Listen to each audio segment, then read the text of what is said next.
Peter brings up the job done by the former Attorney General Pam Bondi. It was productive. Historic lows for murder rates, 32,000 immigration cases in the first 6 months. 7 of the FBI's 10 most wanted were captured. Over 6,000 child trafficking victims located, 1,700 child predators arrested, and more than 300 human traffickers apprehended. Last Friday, she joined Fox and Friends to talk about the need for tougher laws on citizenship. We would love to get some tougher laws from Congress on this.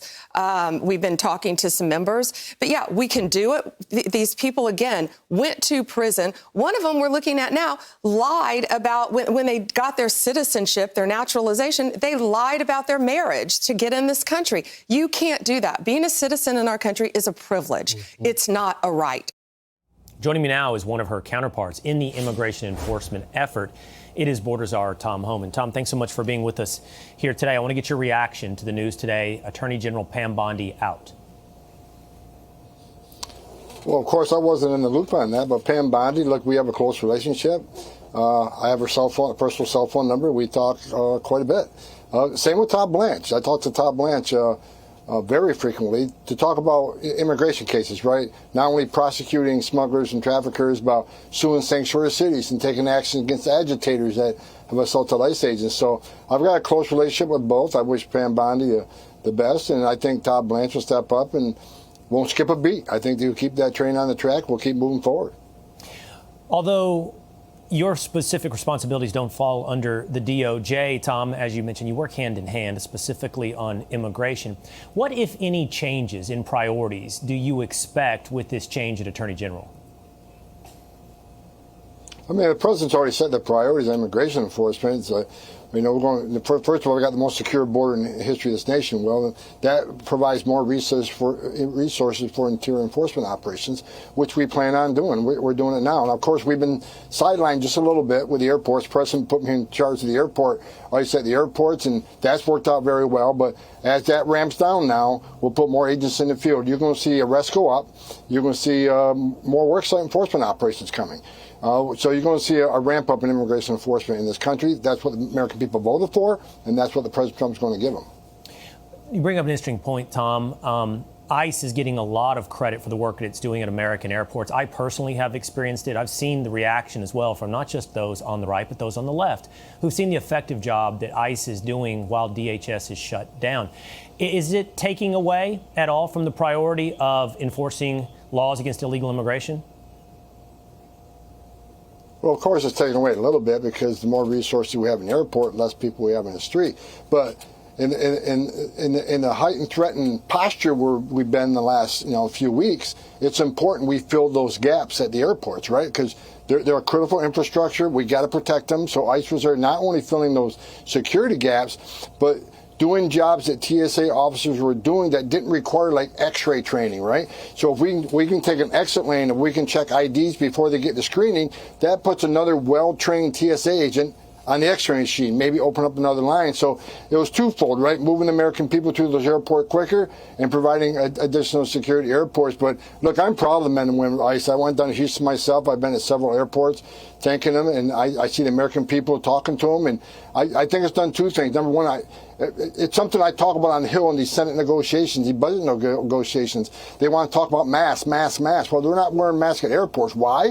Because they're not in that heightened threat environment they have out in the field where agitators cross that line and assault them and dox them. And so, they don't want to wear masks either. They're wearing masks out of need, but the airport, in that safe environment, they don't need to wear those masks. That proves a point. The ICE officers aren't wearing masks for the fun of it. They're wearing it for their safety of themselves and their families. That's a very fascinating point. I've seen those ICE officers at the airport, Tom, and it didn't even occur to me, the fact that they weren't wearing a mask. And, of course, in that situation, they don't need to wear a mask when they're not interacting with agitators and rioters on the streets.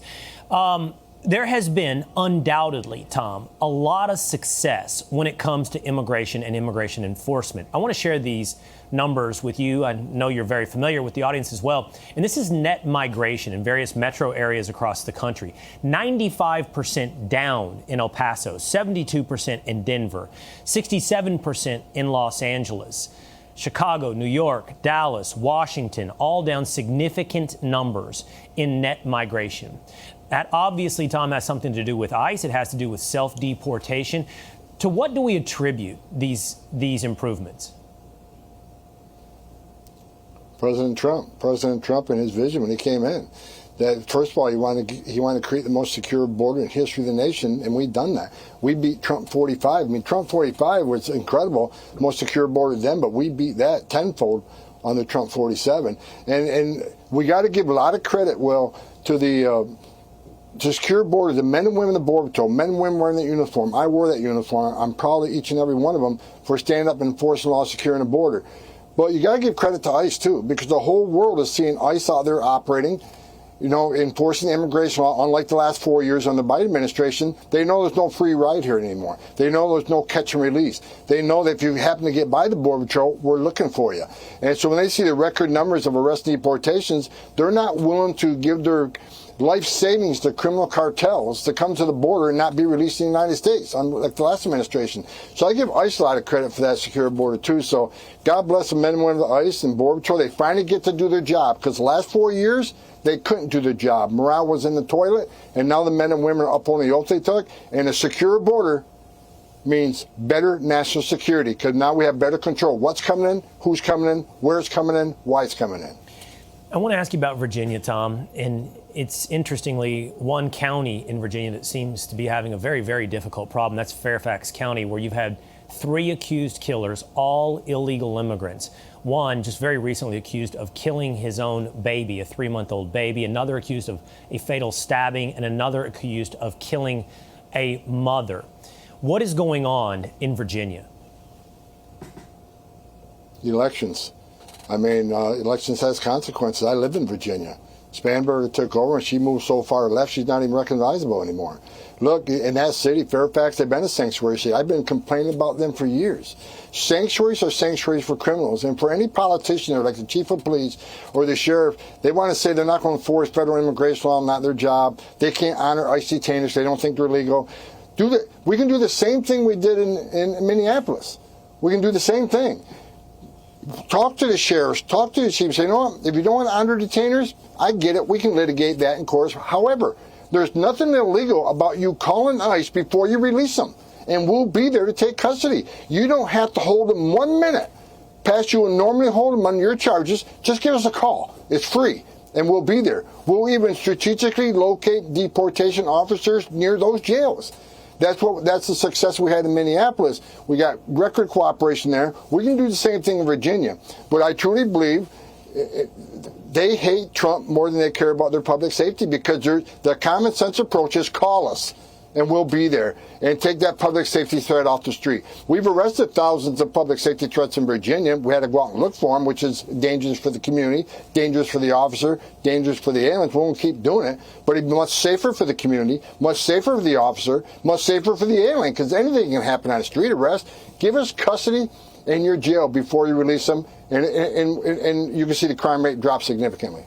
All right. They certainly need it. They need it in Chicago. They need it in Virginia. Tom Homan, thanks so much for being with us here today, Tom. Hey, thanks for having me. Be sure to like and subscribe for all the Fox News latest on YouTube, and catch full shows streaming now on Fox One.